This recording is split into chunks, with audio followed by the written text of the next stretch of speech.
Good morning. Today's tutorial is the dope on dandruff. Dandruff is usually easy to spot. You have white or yellowish, greasy flakes that stick to your scalp and to your hair shaft, and they're kind of hard to come out. If you try to pull on them, they just want to stick. Generally, they get worse in the fall and winter because of the drier weather and indoor heat. Consequently, they get a little bit better in the summer.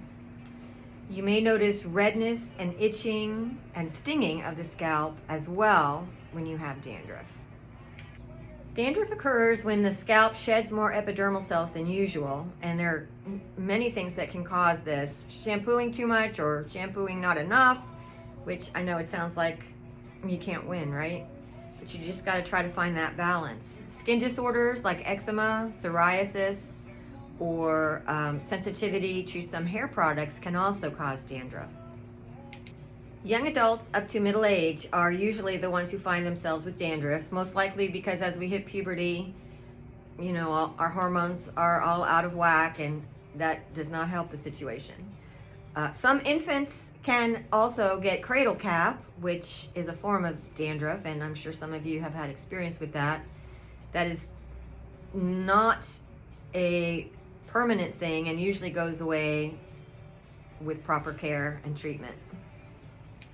Now, some of you may have dry scalp, and there is a difference between dry scalp and dandruff. Dry scalp is usually not as oily or greasy and doesn't stick so much to the scalp.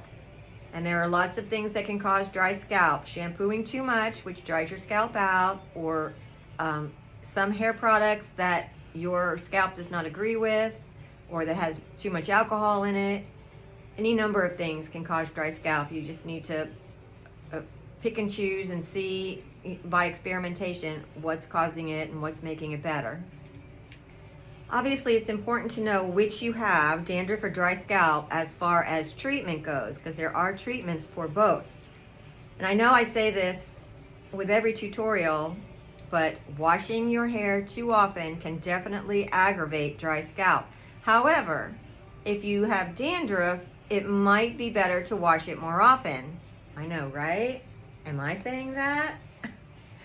But if your oils are getting clogged up, your sebaceous glands are getting all clogged up, and that's what's causing the dandruff, then of course, shampooing more often may help.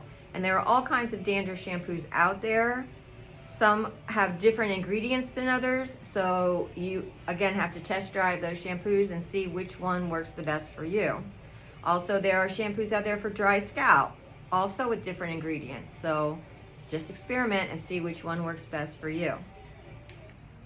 Product buildup can cause dry scalp or what looks like dandruff, but really all you need is a good clarifying shampoo to strip those products out of there. If you are a heavy product user, I do recommend a clarifying shampoo once a week just to maintain it and not develop any problems.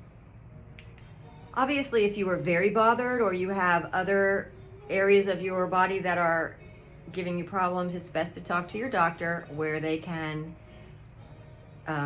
see what the problem is and absolutely recommend a product to help it. So until next time, have a sparkly week. Some shampoos that I recommend for dandruff are the Biolage, the Matrix Biolage Anti-Dandruff Scalp Sink. It's very good. And the Tea Tree Special Shampoo is great also and is very invigorating. The men like that because it's got a pepperminty stimulating scent to it. The Paul Mitchell Clarifying Shampoo is also good for getting rid of all the buildup. I recommend once a week that you use a clarifying shampoo. As far as the dry scalp, I don't have any here with me, but you can Google that and all kinds of shampoos will come up that will help with that issue as well.